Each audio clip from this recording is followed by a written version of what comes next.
राजकीय, सामाजिक, आध्यात्मिक, शैक्षणिक, शेतीविषयक बातम्यांसाठी आदर्श भारत माझा सदैव न्याय हक्कासाठी आपल्यासोबत. भारत माता की इनकलाब इनकलाब वंदे वंदे. मंच पे मौजूद देश के बहुत ही सीनियर नेता और महाराष्ट्र के पूर्व मुख्यमंत्री शरद पवार साहब, सुप्रिया सुले ताई, मंच पे मौजूद इंडिया गठबंधन के सभी नेतागण और यहाँ पे इतनी भारी संख्या में आए हुए मेरे सभी प्यारे बहनों, भाइयों, माताओं, बुजुर्गों, बच्चों, आप सब लोगों को मेरा नमस्कार, सबको मेरा प्रणाम. दोस्तों, मैं दिल्ली से आया हूं आप लोगों के सामने झोली फैला के इस देश को बचाने की भीख मांगने के लिए. अभी थोड़े दिन पहले इन्होंने मुझे जेल से छोड़ा है. मोदी जी ने मुझे गिरफ्तार कर लिया था थोड़े दिन पहले एक झूठे केस में. जेल से सीधा यहीं आ रहा हूं. अपने लिए वोट मांगने नहीं आ रहा, देश को बचाने की भीख मांगने के लिए आ रहा हूं.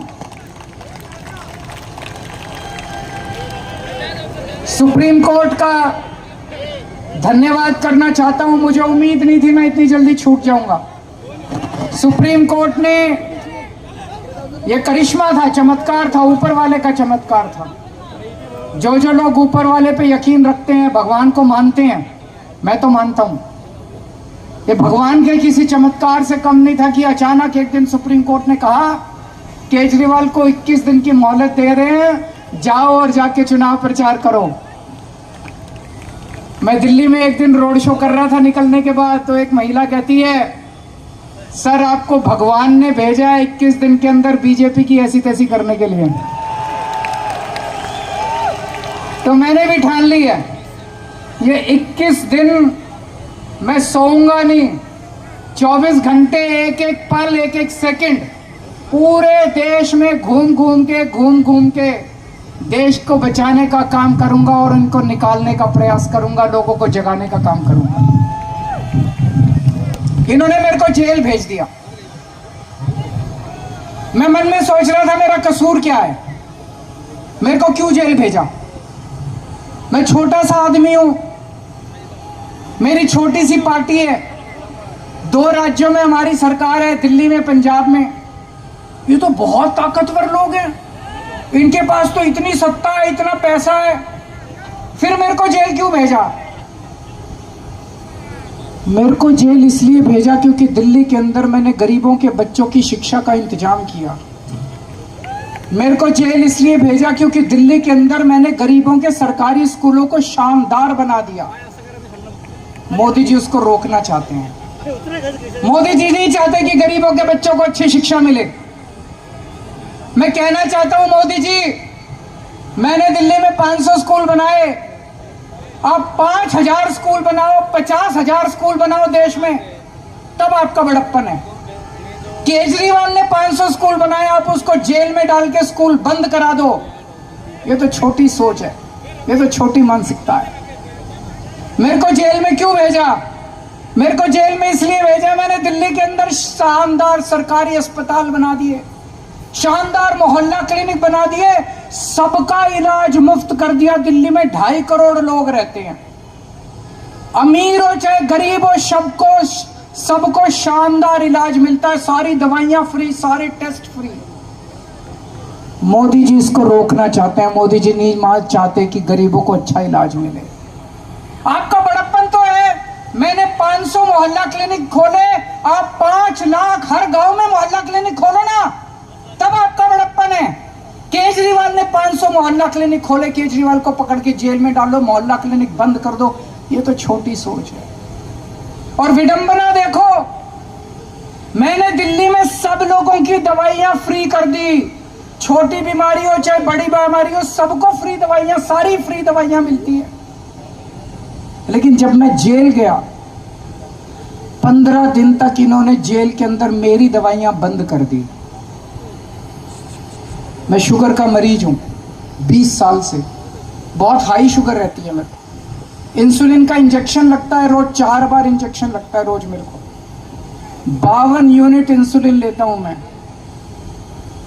जब मैं जेल गया 15 दिन तक इन्होंने मेरे को इंसुलिन का इंजेक्शन नहीं दिया। मैं कहता रहा मेरी 300 शुगर, 350 शुगर हो गई। अगर कई दिन तक लगातार ज्यादा शुगर रहे तो किडनी खराब हो जाती है, लिवर खराब हो जाता है। मुझे नहीं पता ये मेरे साथ क्या करना चाहते थे, लेकिन इतिहास गवाह ऐसे बहुत किस्से हुए हैं जब विपक्षी लोगों को, विरोधियों को जेल में डालकर उनको शारीरिक तौर पे खत्म कर दिया गया। मुझे नहीं पता ये मेरे साथ क्या करना चाहते थे। ये मेरे को इसलिए इन्होंने जेल में भेजा क्योंकि दिल्ली में मैंने सबकी बिजली फ्री कर दी, 24 घंटे फ्री कर दी। अब दिल्ली में सबको फ्री बिजली मिलती है। मोदी जी, आप तो इतने बड़े नेता हैं, इतने ताकतवर नेता हैं। मैंने दिल्ली में और पंजाब में फ्री बिजली करी, आप पूरे देश में फ्री बिजली करो ना, तब तो आपका बड़प्पन है।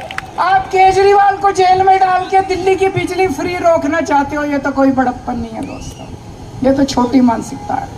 ये तो इस वक्त देश के अंदर जो हालात हैं बहुत खतरनाक हैं। रशिया का राष्ट्रपति पुतिन है, आप जानते होंगे। पुतिन ने जितने विपक्षी नेता थे या तो सबको जेल में डाल दिया या उनको मरवा दिया और फिर चुनाव करवाए। पुतिन को 87% वोट मिले।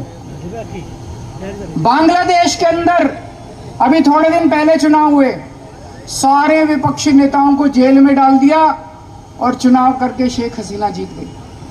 पाकिस्तान के अंदर अभी चुनाव हुए, इमरान खान जो वहां के सबसे बड़े नेता, उनको जेल में डाल दिया, उनकी पार्टी को तहस नहस कर दिया, उनका सिंबल छीन लिया और फिर चुनाव कर रहा है और जीत गए। मोदी जी अब पाकिस्तान और बांग्लादेश से सीख के यही काम अब देश के अंदर, भारत के अंदर करना चाहते हैं। एक टाइम ऐसा था जब पाकिस्तान और बांग्लादेश हमसे सीखा करते थे, आज मोदी जी बांग्लादेश और पाकिस्तान से सीख रहे हैं। उन्होंने मेरे को गिरफ्तार कर लिया और अब कह रहे हैं दिल्ली में जीत जाऊंगा, फिर भी नहीं जीतने देंगे। मेरे को जेल में रख लेते तब भी हार जाते मोदी जी। इन्होंने मेरे को गिरफ्तार कर लिया, मनीष सिसोदिया को गिरफ्तार कर लिया, सत्येंद्र जैन को गिरफ्तार कर लिया, कांग्रेस पार्टी के बैंक अकाउंट फ्रीज कर दिए। कांग्रेस पार्टी जो दूसरे नंबर की पार्टी है, उनके बैंक अकाउंट फ्रीज कर दिए और कहते हैं मैं चुनाव लड़ूंगा। अब आम आदमी पार्टी के बैंक अकाउंट फ्रीज करना चाहते हैं। शिवसेना को चोरी कर लिया, जो अभी संजय सिंह ने कहा, शिवसेना के 2 टुकड़े कर दिए, एनसीपी के 2 टुकड़े कर दिए, ममता दीदी के कितने मंत्रियों को गिरफ्तार कर लिया, स्टैलिन के कितने मंत्रियों को गिरफ्तार। ऐसे चुनाव लड़ोगे और जीतोगे?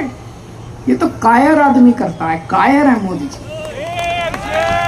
अरे बहादुर हो तो आंख में आंख मिला के चुनाव लड़ो ना, सीधे सीना चौड़ा करके चुनाव लड़के दिखाओ।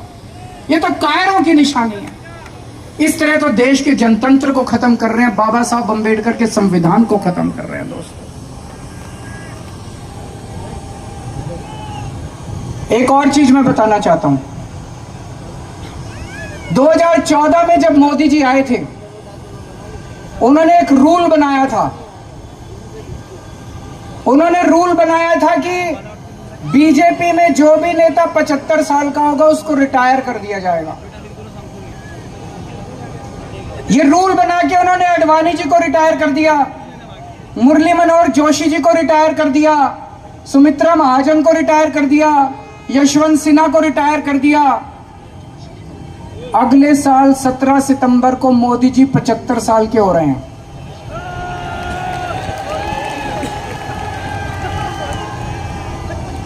तो जाहिर तौर पे मोदी जी भी रिटायर होंगे। अपना रूल बनाया उन्होंने तो अपने ऊपर तो लागू करेंगे वो। जब मैंने बोला थोड़े दिन पहले, पता नहीं आपने देखा कि नहीं देखा, मैंने थोड़े दिन पहले बोला कि अगली साल मोदी जी रिटायर होंगे और अमित शाह को प्रधानमंत्री बनाएंगे, तो सारे बीजेपी के नेता चढ़ गए, नहीं नहीं मोदी जी रिटायर नहीं होंगे, नहीं नहीं मोदी जी रिटायर नहीं होंगे। मोदी जी ने नहीं बोला कि मैं रिटायर नहीं होऊंगा, मोदी जी रिटायर होंगे और अमित शाह को बनाएंगे प्रधानमंत्री। तो इस साल जो वो वोट मांग रहे हैं मोदी जी, वो अपने लिए वोट नहीं मांग रहे, वो अमित शाह को प्रधानमंत्री बनाने के लिए वोट मांग रहे हैं। तो आपके घर के आसपास जितने बीजेपी वाले रहते हैं, जितने बीजेपी के समर्थक रहते हैं, सबको बोल देना सोच के जाना जब वोट डालने जाओ। मोदी के लिए वोट नहीं पड़ रहा, अमित शाह का आंख बंद करके जितने बीजेपी वाले हैं, जब बटन दबाओ आंख बंद कर लेना, अमित शाह की तस्वीर लेके आना कि अमित शाह को बनाना है क्या प्रधानमंत्री। तो अमित शाह के लिए वोट मांग रहे हैं। और इस सिलसिले में जितने रुकावटें थी, देवेंद्र फडणवीस को पैदल कर दिया इन्होंने, शिवराज सिंह चौहान की राजनीति खत्म कर दी, रमन सिंह की राजनीति खत्म कर दी, वसुंधरा, जितने नेता थे सबको खत्म कर दिया। एक ही नेता बचा है, योगी आदित्यनाथ। 2 महीने के अंदर उसको हटाने जा रहे हैं। योगी आदित्यनाथ अब उत्तर प्रदेश के सीएम नहीं रहेंगे। जब मैंने ऐसा बोला, एक भी नेता योगी जी के समर्थन में नहीं आया। बीजेपी के किसी ने नहीं कहा कि नहीं हटा रहे, इसका मतलब हटा रहे हैं, इसका मतलब हटा रहे हैं, साबित हो गया कि हटा रहे हैं। कल मैंने देखा योगी जी मेरे को गालियां दे रहे थे, मैं उनको कहना चाहता हूं, मैं तो आप ही के लिए बोल रहा हूं, मेरे को गाली देने से क्या होगा, अपने वालों को सलट लो, अपनी बीजेपी को सलट लो।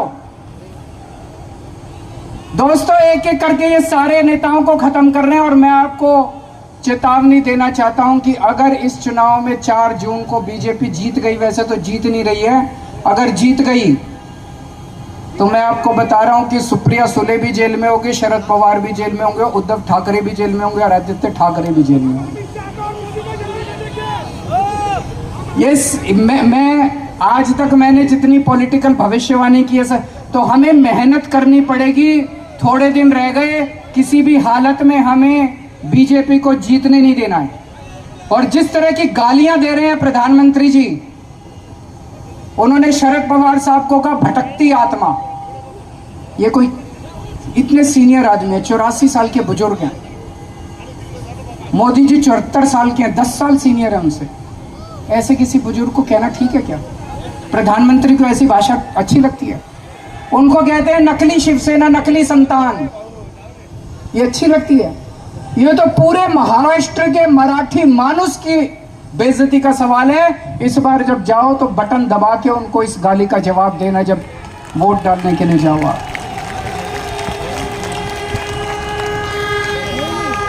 यहाँ के कैंडिडेट हैं बाले मामा, उनको रिकॉर्ड जीत आप लोगों को दिलवानी है। ज्यादा से ज्यादा वोट देके बटन दबा के आप उनको वोट देना, रिकॉर्ड मार्जिन से उनको जिताना। लेकिन मैं आज महाराष्ट्र में उनके लिए तो वोट मांग ही रहा हूं, मैं महाराष्ट्र में आज आया हूं पूरे इंडिया गठबंधन के लिए वोट मांगने के लिए। एनसीपी का चुनाव चिन्ह, ये तुतारी बजाने वाला आदमी है, इसका खूब प्रचार करना है। मैंने सोशल मीडिया पे एक आदमी को देखा था, मैं बहुत चिंतित हो गया उसको देख के। वो आदमी कह रहा था जब वो वोट देके बाहर निकला, उससे किसी मीडिया वाले ने पूछा किसको वोट दिया, बोला शरद पवार को। बोलो क्या निशान? बोला घड़ी। ये कंफ्यूजन है कुछ लोगों के अंदर। आपको प्रचार करना है अपनी गली में, अपने गांव में, अपने मोहल्ले में, सबको बोल देना कि असली वाली एनसीपी, शरद पवार वाली एनसीपी का चुनाव चिन्ह घड़ी नहीं है, घड़ी पे मत डाल देना। असली वाली एनसीपी का चुनाव चिन्ह क्या है? तुतारी वाला आदमी। तुतारी वाले आदमी को वोट डालना है और ज्यादा से ज्यादा वोट देके मामा को जिताना है। मैं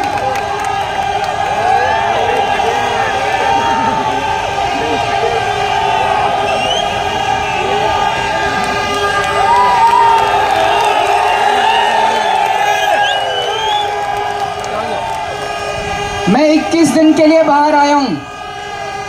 2 तारीख को मुझे जेल वापस जाना है, 4 तारीख को नतीजे आएंगे। मैं जेल की सेल से नतीजे देख रहा हूंगा टीवी पे। पिछली बार महाराष्ट्र की 48 सीट में से 42 एनडीए गठबंधन को, मोदी जी के गठबंधन को मिली थी। इस बार 48 में से 42 इंडिया गठबंधन को मिलने चाहिए। अगर आप लोगों ने 48 में से 42 सीट इंडिया गठबंधन को दी, मुझे जेल के अंदर बड़ा सुकून मिलेगा और मुझे लगेगा आज महाराष्ट्र आना मेरा सार्थक हो गया। आप लोगों ने आज इतना प्यार, इतनी मोहब्बत दी, इसके लिए आप सब लोगों का बहुत बहुत शुक्रिया। शरद पवार साहब का बहुत बहुत शुक्रिया, सुप्रिया दीदी का बहुत बहुत शुक्रिया जो आज मुझे यहाँ पे आमंत्रित किया, आप सब लोगों के सामने बोलने का मौका दिया। भारत माता की, केजरीवाल साहब की। और हम सब यहाँ पे जो मौजूद हैं, हमारे कंधे पर जिम्मेदारी